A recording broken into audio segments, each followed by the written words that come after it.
Hello, it's the Brad Lloyd and welcome to my channel. My channel is all about creating a smart home with Apple HomeKit. Do you get as excited about smart switches as I do? Well, if you do, then boy do I have a treat for you today. I'm going to be discussing one of my favorite products, the Lutron Aurora. Say goodbye to those no response errors on your Philips Hue lights because Lutron is here to save the day.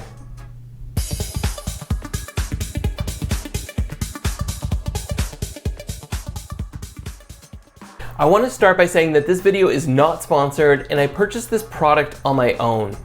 This is not a new product, it was released over a year ago, but it's one of my favorite HomeKit products and in my opinion, one of the most underrated. I remember moving into my new house a couple of years ago when I was just starting my smart home journey. I chose Philips Hue for several of my lights, including my stairwell lights and my pendant lights over my island. These are GU10 white and ambiance lights. Why I didn't get color, I have no idea. I'm just waiting for a sale so I can finally upgrade. I generally recommend using smart switches for overhead lights, and I have Lutron Caseta all throughout my house. But for these lights, I wanted the ability to adjust the lighting temperature, so that's why I went with Philips Hue smart lights. If you have wall switches controlling your Philips Hue, then I'm sure you understand where I'm going with this. There are two main challenges with this type of setup. First, controlling scenes and automations is great, but for me, I still want to have that physical control on the wall that I can just hit to turn the lights on or off, especially for visitors. The second issue, and the more frustrating part, is keeping people from turning the physical switch off. Kids, guests, family members, smart lights require constant power, so turning the light switch off is going to result in the dreaded no response error. There are of course buttons that you can purchase, and Philips Hue actually sells their own dimmer switch. I'm actually a fan of these too, and I own several of them. The problem is that the Hue dimmer is an independent remote. It doesn't replace the switch. Now, how did people survive before Lutron Aurora? I'm really not sure. This is a story that I'm sure I will tell future generations. It's like telling my kids that I lived during a time before the internet. Before the Aurora, people had to resort to some creative ways to stop the switch from being turned off. And none of these options worked for me. The last thing I wanted to do was place hideous tape or other DIY solution over my light switch in a brand new home. I even tried using Lutron Caseta, which, spoiler alert, does not work, so let me save you the pain of trying. You can't combine a smart light with a smart switch. They compete and essentially neutralize each other. It won't work. Welcome, Aurora. The Aurora is a rotary dimmer switch that fits over your existing light switch, locking it to the on position and provides control for your Philips Hue and other Zigbee lights. So to be clear here, this is for Philips Hue, it's not for Wi-Fi or Thread-enabled lights.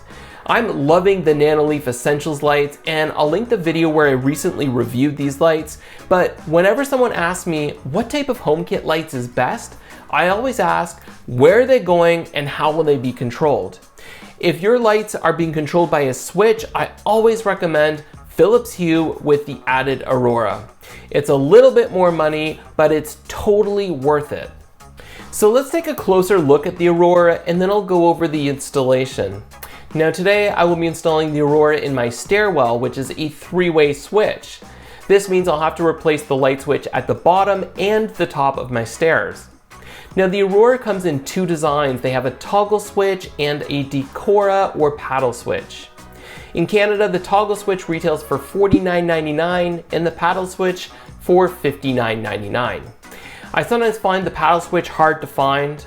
On my last Aurora installation, I had to replace my existing light switch with a toggle switch because I couldn't find the Lutron Aurora paddle switch in stock anywhere. Cost-wise, it was similar because I paid $10 less for the toggle switch, but I had to buy a new standard dumb light switch and a new plate cover. You will see soon just how simple this is to install.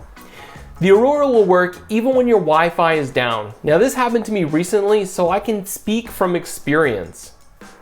Now from the Aurora, you can control your lights by pressing it to turn on or off, or you can rotate it to dim the lights. Okay, let me show you how to set this up. Today I have one toggle switch and one paddle switch so I can show you the difference between the two installations. Here are the contents of the box. I'm showing you the contents from the paddle switch box, which includes an additional mounting bracket and wall plate. I didn't use the wall plate since I have a 2-gang switch, but worth noting, you can install the Aurora anywhere. It doesn't have to be placed over top of an existing switch and comes with some drywall plugs if you want to do this. In order to demo the toggle switch, I needed to remove my existing Decora switch and replace it with a toggle switch, which I got for about $5 from my local hardware store. Of course, anytime you're doing any type of wiring, make sure to turn the power off first.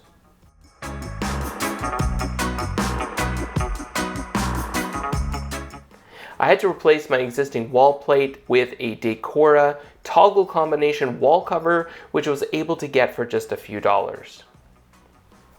Now that I've replaced the wall switch, I can install the Aurora. This is the easy part. Simply place the included mounting base over the switch and lock it into the on position by tightening the screw. To do this, you'll need a small Phillips Hue screwdriver, which if you don't have one, you can actually purchase this with the Aurora for an extra $1. Once the bracket is tight, just push the Aurora into place and you're done. Now to the bottom of the stairs.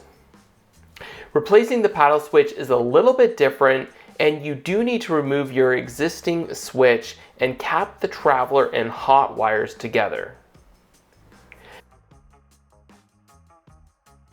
Once that is done, it's time to install the mounting bracket in place of the old switch. Now you can simply attach the mounting base and then finally the Aurora itself.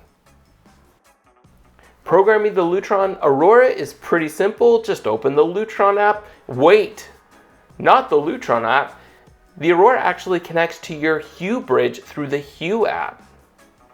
First click Settings, Accessory Setup, Add Accessory, then click Friends of Hue. From there you'll see the Lutron Aurora.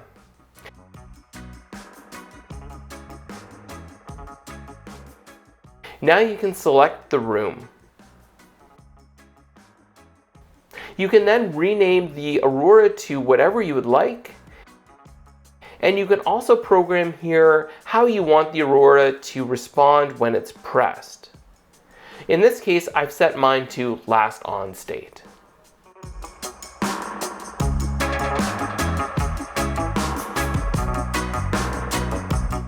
Wasn't that so easy? These switches are great. No more frustrating no response error because someone in the house has turned off the switch. One thing I do think is missing is the ability to control scenes right from the Aurora. I think it would be great if there was the ability to set scenes by double or triple pressing. I do think this product is expensive, especially because it's being partnered with Philips Hue, which are some of the most expensive smart lights on the market. But despite the high price tag, I still think that this product is worth the price because of its modern look, the functionality of the switch, and because it prevents people from turning the light switch off. I hope this video was helpful. I'm super passionate about the products that I like, and this one is a must-have for your HomeKit Smart Home. I love your comments and thoughts. Let me know if you've tried the Lutron Aurora or if you've tried to solve this problem with other hacks or DIY solutions. As always, thanks for watching, and I'll talk to you soon.